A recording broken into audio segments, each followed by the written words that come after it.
The sun rose gently over the Shravasti forest, where Buddha sat beneath an ancient tree, his gaze serene. His disciples encircled him, their eyes reflecting curiosity, doubt, and reverence for their teacher.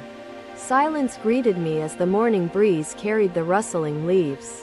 The disciples were gathered, eager for his wisdom. Why? Ananda hesitated, lowering his eyes. Master, this tablet connects me to the world beyond. It is my anchor in a sea of voices. Buddha observed him silently for a moment, then smiled gently. Tell me, Ananda, do you feel at peace with it? Ananda's grip tightened. It brings messages from friends and news from far away. But sometimes, I feel consumed by its pull. Buddha gestured to a nearby pond, its surface glistening in the sunlight. Look upon this pond, Ananda. What do you see?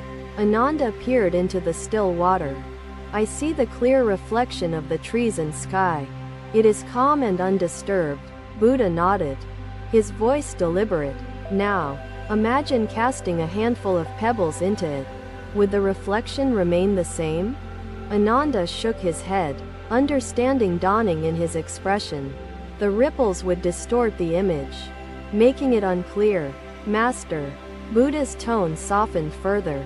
Our minds mirror this pond. The constant stirrings from the world disrupt our clarity, our inner peace. Another disciple, Kamala, raised her voice.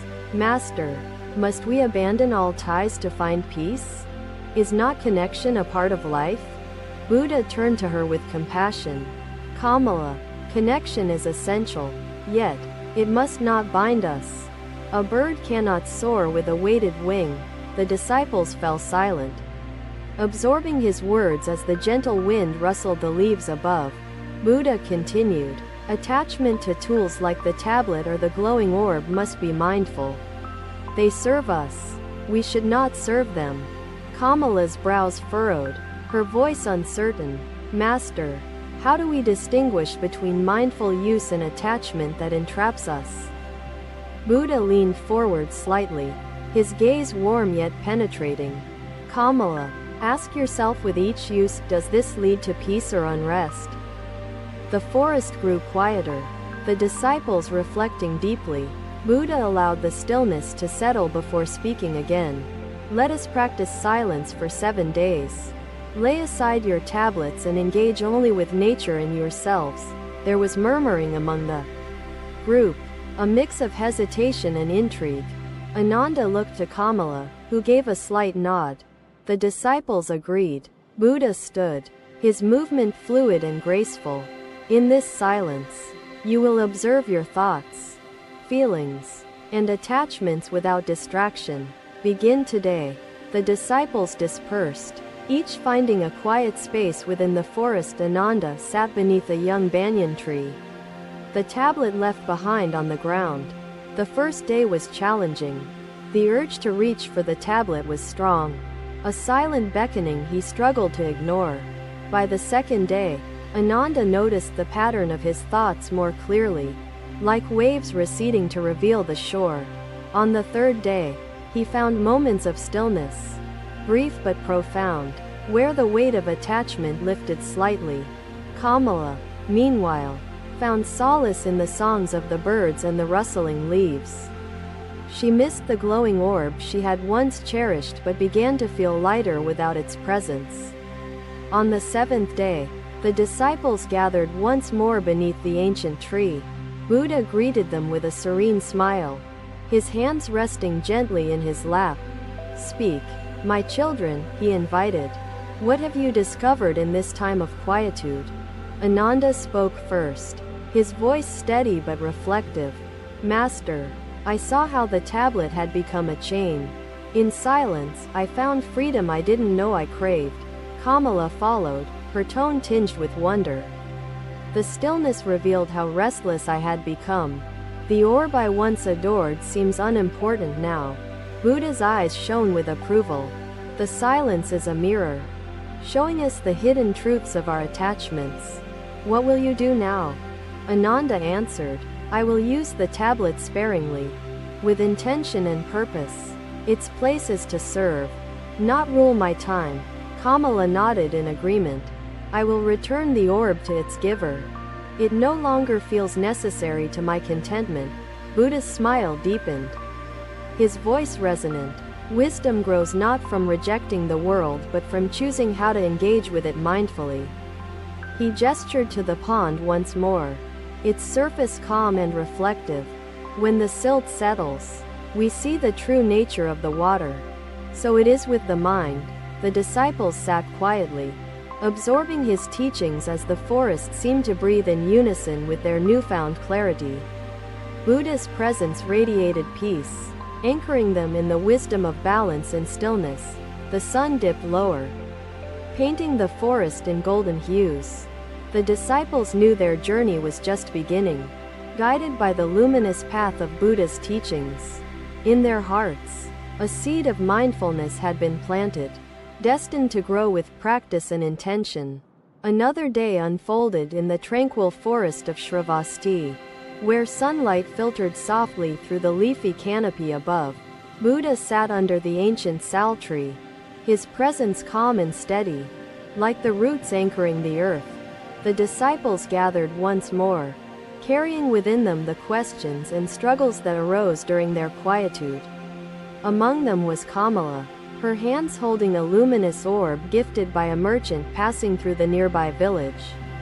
Choose your words as a bird chooses its flight. Intentional and free from recklessness, he said. The disciples exchanged glances, recognizing the simplicity and depth of the Buddha's lesson. Kamala hesitated, glancing at the glowing orb, then back to Buddha. Master, this orb shows me images of faraway places and captivating stories from other realms. Her voice faltered. Buddha tilted his head slightly, intrigued but unhurried. And how does it feel, Kamala, to hold this orb and gaze into its wonders? Kamala's brows knitted together, her voice tinged with uncertainty. It fascinates me, Master, yet I often lose hours staring at it without realizing. She looked down. Buddha gestured toward the orb, his expression calm as the still pond nearby. Pass it to me, Kamala, and let me feel its presence. Kamala approached, placing the glowing orb gently into Buddha's open hands. The object's light flickered faintly under his steady gaze. Kamala, Buddha began, his voice thoughtful. Imagine a moth drawn to the flame of a lamp. What do you think becomes of it? Kamala whispered softly. The moth is consumed, Master. Its wings burned as it circles closer and closer to the flame. Buddha placed the orb beside him, its glow dimming against the earthy tones of the forest floor. This orb is not unlike that flame, he explained. Beautiful and alluring, yet it demands your time and attention as fuel. Ananda, sitting nearby, spoke hesitantly. Master, does this mean such things must be avoided entirely to preserve peace within? Buddha turned to him, his expression serene yet instructive. Ananda, nothing in this world is inherently to be avoided or embraced without mindfulness. He gestured to the river visible through the trees, its surface glinting under the sunlight. The river flows with great force, yet also nourishes life. How one approaches it determines its role in their journey. Kamala's eyes reflected her struggle, her voice soft. Master, how do we resist the pull of such enchantments when they captivate us so powerfully? Buddha's gaze remained steady, his tone like a steady drumbeat. Kamala, resistance comes not from rejection but from understanding and balance. Use it only with purpose, not as an escape. The disciples fell silent, their thoughts weaving through Buddha's teachings like threads forming a tapestry of meaning. Buddha continued, Kamala, I ask you to carry this orb for 30 days, observing how it shapes your thoughts and time. Kamala nodded, accepting the challenge. She took the orb, its glow warming her palms, and returned to her place among the disciples. Days turned into weeks as Kamala observed her mind and emotions each time the orb's light captivated her attention. At first, she found herself restless and consumed, unable to focus on the tasks of the day. The stories within the orb fascinated her, pulling her into imagined worlds distant from the one she occupied. Over time, however, she grew conscious of her attachment, recognizing how fleeting and unsatisfying its enchantments were. On the 30th day, the disciples gathered once more beneath the ancient sal tree, their faces marked with the wisdom earned from silence. Kamala stepped forward, the orb held firmly in her hands, and placed it before Buddha. "Master," Kamala said, her voice steady and resolute, "I understand now that this orb reflects the restlessness within me." Buddha's gaze softened, his voice as soothing as the river's flow. "Kamala, you have seen how the external mirrors the internal, revealing the nature of our attachments." Ananda spoke, his tone seeking understanding. "Master, what then is the role of such objects in our lives if they so easily bind us?" Buddha looked at his disciples, his expression calm yet encouraging. "Their role is determined by you, Ananda, for they are tools, neither masters nor enemies." He paused, allowing his words to settle within their hearts. To be mindful is to engage with intention, using such tools only when they serve a higher purpose. Kamala lifted her gaze, her eyes filled with newfound clarity. "Master, I choose to let this orb go. It no longer serves my path to peace." Buddha smiled gently, his approval reflecting in the calmness of his demeanor. "Releasing what no longer serves us is the essence of wisdom."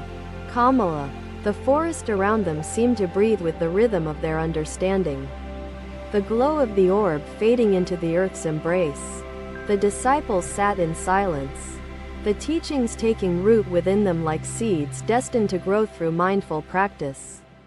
As the sun set behind the trees, the forest bathed in golden hues. The disciples felt a profound peace settle within them. They left the gathering, carrying Buddha's wisdom as a guide to navigate the complexities of their modern world. In the quiet moments that followed, Buddha sat alone beneath the sal tree, his gaze upon the fading horizon. The balance between the allure of the world and the serenity of the self remained his eternal teaching. Another day unfolded, the sun rising gently over the Shravasti forest, bathing the trees in soft golden light. Buddha sat beneath the ancient sal tree, his posture poised yet relaxed, radiating stillness and wisdom. The disciples assembled once again, their hearts and minds filled with questions and insights from their ongoing journey. Ananda, ever observant, raised his hand and spoke earnestly. "Master, we have sought silence, yet the world's distractions continue to call." Buddha nodded, his gaze as tranquil as the nearby pond. "Ananda, the world's call is eternal, but so is our capacity for balance." Kamala, seated nearby, added with concern, "Master, I fear losing the lessons learned amidst the pull of daily life and its demands." Buddha turned to her, his expression filled with understanding. "Kamala, wisdom is not preserved in isolation but flourishes when practiced amidst life's intricate patterns." A soft breeze stirred the leaves, carrying the scent of blooming jasmine. As the disciples listened intently, Buddha continued, "The balance you seek lies in the middle path, neither rejecting the world nor becoming entangled in it." He gestured to the river visible through the trees, its surface glistening in the midday sun. "Consider this river, Kamala. It flows ceaselessly, yet the fisherman finds stillness along its banks." Ananda leaned forward, his voice curious. "Master, how do we find that stillness when the currents of life sweep us away so easily?" Buddha's gaze softened, his voice deliberate.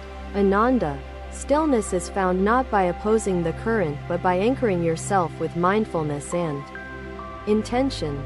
Kamala reflected for a moment before asking, "Master, how do we help others understand this balance when they, too, are caught in the currents?" Buddha smiled gently, his eyes shimmering with compassion. Kamala, teaching is not in words alone but in living the truth you wish others to see. He picked up a small pebble, its surface smooth from years within the river, and held it before the disciples. This pebble, Buddha began, rests in the river, yet its weight anchors it. What do you learn from this? Ananda studied the pebble, replying thoughtfully, Master, it remains steady because it does not resist the flow, nor does it drift with it.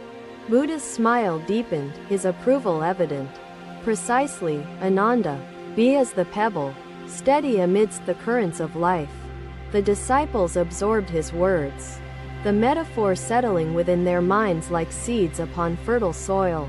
Buddha continued, balance is not perfection. It is the practice of returning to center whenever you find yourself swayed by the world.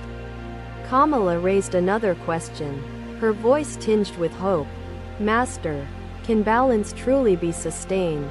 Or is it a fleeting state, easily disrupted? Buddha's eyes sparkled, his tone serene yet resolute. Kamala, balance is dynamic, ever shifting like the dance of the sun and moon. Embrace its ebb and flow. The forest grew silent, save for the rustling leaves and distant call of a bird. As the disciples pondered his teachings, Buddha's voice softened, guiding them deeper into reflection. When you hold your tablets or orbs, do so with purpose, not passivity. Engage with them as tools, not masters. Ananda raised his hand, his tone contemplative. Master, what if the tools become too enticing, drawing us away from what truly matters? Buddha placed the pebble back upon the earth, its simplicity a profound symbol. Ananda, return always to your breath, the anchor that grounds you. Mindfulness reveals the nature of your attachments. Kamala's eyes glistened, her voice firm with resolve. Master, I choose to live with intention, using tools only when they serve my journey toward peace. Buddha inclined his head, his acknowledgement quiet yet powerful. Kamala, such is the path of wisdom. Intention transforms actions into offerings of clarity and purpose. The disciples sat quietly, each one internalizing the day's teachings as the forest embraced them in its serenity. Buddha's presence was steady as the ancient tree above, grounding them in the truth of the middle path. The sun sank lower, casting long shadows across the forest floor, a reminder of time's ceaseless flow. The disciples dispersed, carrying Buddha's words as lanterns to illuminate their way through life's complexities. Beneath the sal tree, Buddha remained, his gaze resting upon the horizon where earth and sky met in harmony. His teachings rippled outward, like the pebbles waves upon the river, touching lives near and far. Thank you for watching. Buddha's teachings are always with you. Subscribe to our channel and we will see you in the next video.